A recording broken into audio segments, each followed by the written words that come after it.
জীবনে কাটাবি মনরে কবরের জিন্দে গিরা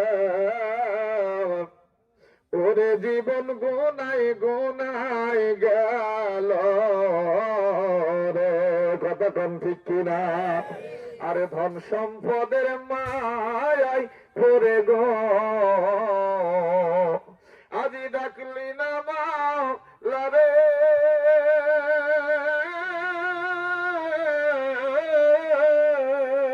কি জানি কি উপায় হবে রে অন্ধকার কবরে রে ওরে জীবন গুনাই গুনাই গেল রে কথা কন ঠিক কিনা ওরে বাড়ির পাশে কবর ঘরে গো থাকবি চিরকাল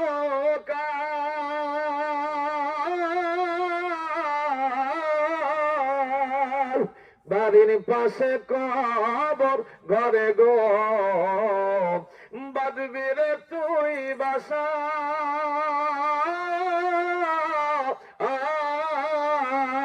ওরে ভাইও নাই বান্ধব নাই রে তোমার কে লইব খবর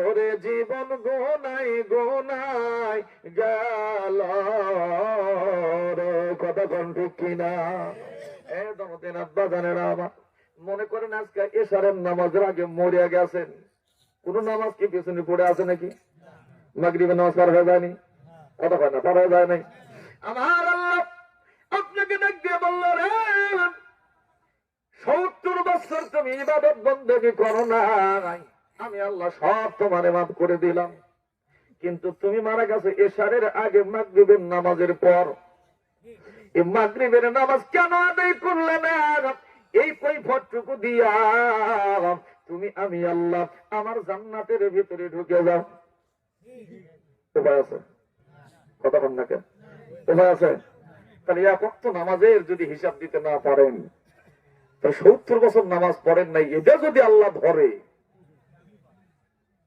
সবাই আছে আয়েশা সিদ্দিকা রাদিয়াল্লাহু তাবারাকা ওয়া তাআলা আনহা আল্লাহর নবীকে ডাক দিয়ে বলে হাবিব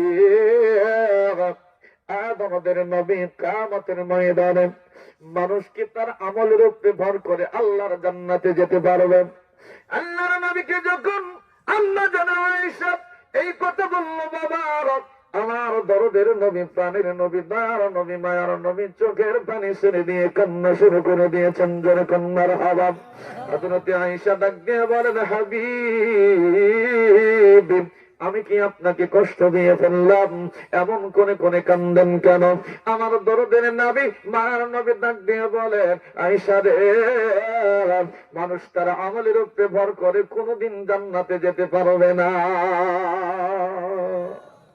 ডাক দিয়ে বলেন হাবিব আল্লাহর বান্দা কেমন করে তার জান্নাতে যাবে একটা মানুষ যদি হিসাব দিয়ে জান্নাতে যেতে না পারে তাহলে মানুষ কেমন করে জান্নাতে যাবে আমার হাবিব ডাক দিয়ে বলেন রে আয়েশা আমার আল্লাহর দয়া ছাড়া আমার আল্লাহর মায়া ছাড়া আমার আল্লাহর মহব্বত ছাড়া আমার আল্লাহর নির্দিষ্ট ছাড়া আল্লাহর কোন বান্দা আল্লাহর জান্নাতে যেতে পারবে না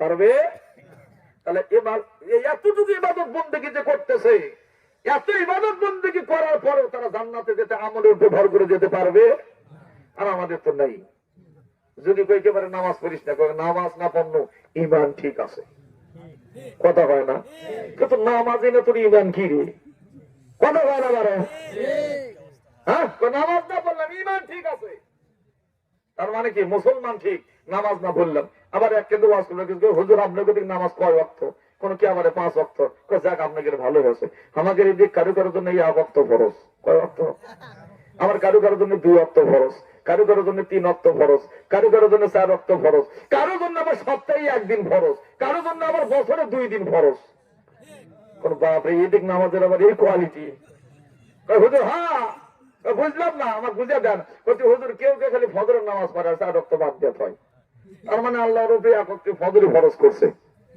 আবার কেউ কেউ জোহরের আসর আছে আর কি 3 ওয়াক্ত নেই, তার মানে তার 2 ওয়াক্ত ফরজ, তাছাড়া তার 3 ওয়াক্ত পড়ে না, নাকি কর? আবার কেউ কেউ খালি ফজর মারে এসা মারে, কেউ কেউ কয় না যে বারে ওই যে সকালে আনা খাচ্ছি আর ইফতারের সময় আনা খাচ্ছি, ও তো আমার হয়ে গেছে, দিনের তো আর কিছু খাইনি। আবার কেউ কেউ কি কয় যে হুজুর ওইখানে শুক্রবার নামাজ পড়ে। একজন বললাম যে হুজুর কেবারে তুই নামাজ পড়িস না কেন? হুজুর 2 ওয়াক্ত কামাই, 2 জুম্মা কামাই গেছে, কিন্তু 3 নম্বর জুম্মা কামাই দেওয়া যাবে না। কে? একদিন খলিল ভাই ওয়াজ করতে করতে কছিল যে 3 ওয়াক্ত জুম্মা যদি কেউ কাজা করে তাহলে তার কি হবে, মুসলমানের খাতার থেকে নাম চলে যায়। তো হুজুর 2 জুম্মা কামাই গেছে আর একটা কামাই করে জাহান্নামে যাবার চাই না, আমার তো মুসলমানের খাতার নাম না থাকে। কথা বল না কেন রাজা? এটা মসজিদ হুজুরও পাননি যে দাম কি দিয়ে বসে দিয়ে থাকবেন বেতনের ভয় দিয়ে। কথা বল না কেন? যে আমার 3000 টাকা বেতন দেন তার গরম কি? হ্যাঁ, 6000 7000 টাকা বেতন দেন তার গরম কি? নামাজ তো পড়ি না, শুক্রবারে যা মসজিদের মাঝে ডলে। কথা বল না কেন? হুজুর ময়লা কে? সম্মানিত প্রিয় হাজিরিন, তাহলে আমি বলতেছিলাম বাবা, বলি আল্লাহর দরবারে কেন এসেছেন? নিজেকে নিজে চিনার জন্য। কথা বলেন ঠিক কিনা? কেমন করে চিনবেন? কামেলি নবীর তোমার হইবেন যিনি,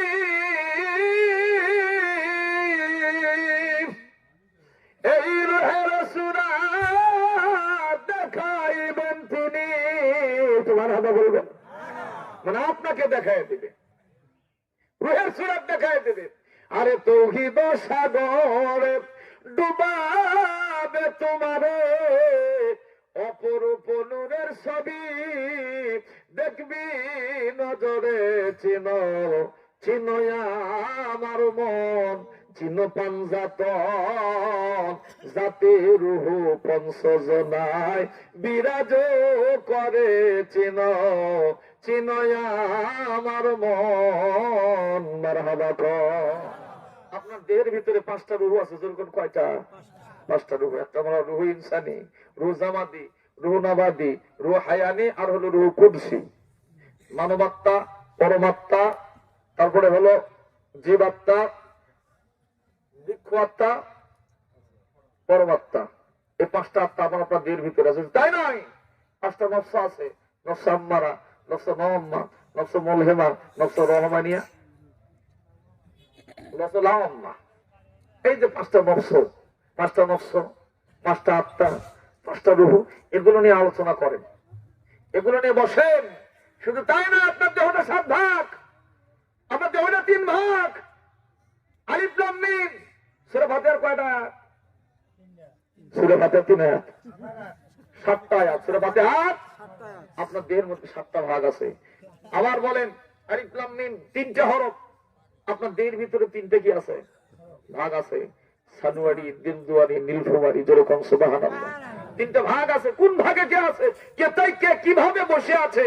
এই যে দেখো শহর ভারী, 12 থানা 3 কাছারি, 3 জন বাদশা, 3 জন উজির, 4 জন আছে ভাই শহরে বল বেঁধেছে ভাই, থাকিও যে হুঁশিয়ারে সকলকে জানায়, যেরকম সুবহানাল্লাহ।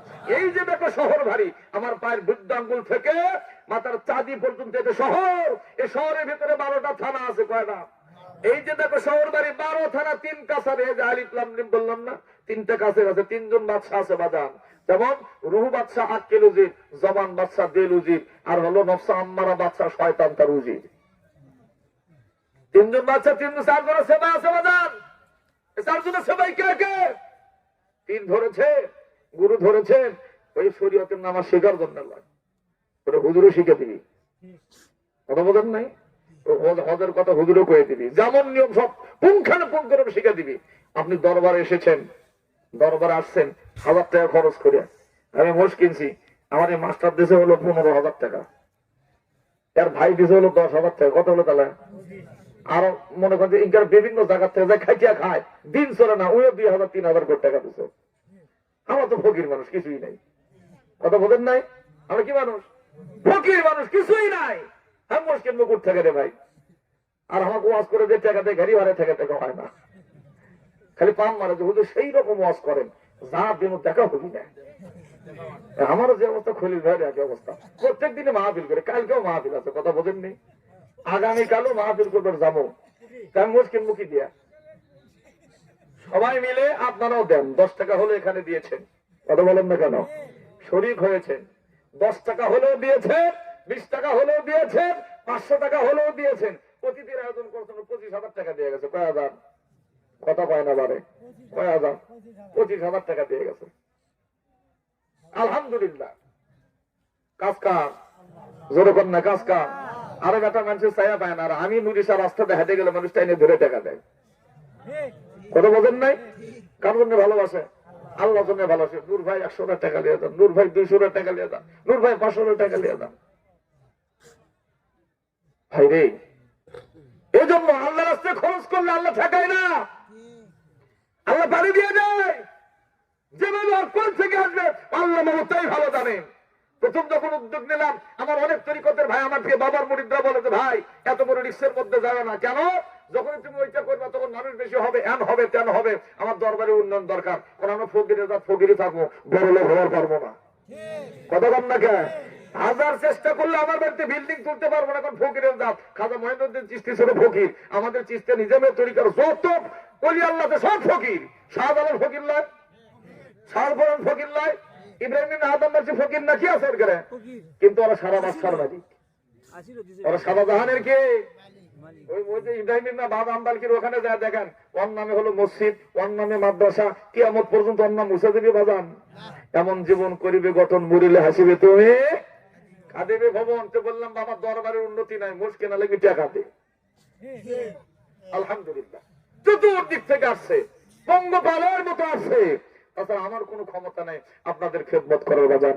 আলহামদুলিল্লাহ আমার সব বাবার ভক্তরা কেন, আমার এলাকার মানুষ, আমার গায়ের মানুষ, আমার আশেপাশের ভক্ত ভাই বোনেরা যারা আছে, চালক থেকে শুরু করে, টাকার থেকে শুরু করে, পরিশ্রম পর্যন্ত তারা করতেছে, মুসের মতো তারা খাটতেছে সকাল থেকে নিয়ে।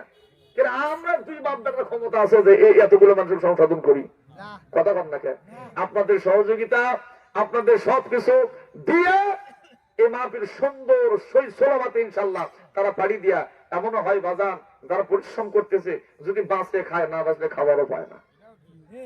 শেষ রাতে একটু পায়েসের ব্যবস্থা আমরা করি, আমাদের শেষ রাতে পড়ার পরে সবাই কয়ে ভাই আমি অল্প না 1 চামচ পায়েস দেন, ওটা খেলে আলহামদুলিল্লাহ। আর কি চান, আর কি চান, আলহামদুলিল্লাহ আপনারা অনেক ভালোবাসা দিয়েছেন, আমি চাবো এরকম ভালোবাসা আপনাদের কাছ থেকে যেন এই দরবার যতদিন আছে, আমি চলে যাব, আপনি চলে যাবেন, আমার বাবা একদিন চলে যাবে, আর আমার সঙ্গেও থাকবে না বাজান, আপনিও চলে যাবেন, আপনার সন্তানরা থাকবে, তারাও যেন কি হয় এরকম করে শান্তি শৃঙ্খলা ভাবে আমরা যেন বছরে এরকম করে একটা করে মাহফিল করতে পারি। আল্লাহবাসী তৌফিক দান করুন, জোরে বলেন আল্লাহুম্মা। ভালোবাসা একটা অন্যরকম জিনিস বাজান, ভালোবাসা কি, কথা কয় না কে, ভালোবাসা কি, আমার রাসূলকে যে যত বেশি ভালোবেসেছে তার শান মান তত কি, জোরে বলেন না তত কি। দরদের আব্বা জোরে আমার রাসূল পাক সাল্লাল্লাহু তাআলা আলাইহি ওয়াসাল্লাম মেরাজের রাত্রিতে মেরাজে চলে গেছেন বাজান। জাহান্নাম পরিদর্শন করার পরে জান্নাতের গেটের কাছে যখন যায়, যাওয়ার পরে লক্ষ্য করে দেখে আল্লাহর নবী তো জান্নাতের ভিতরে ঢোকে নাই, তার আগে আগে একজন ব্যক্তির পায়ের আওয়াজ শোনা যায়, যেরকম সুবহানাল্লাহ। বাইরে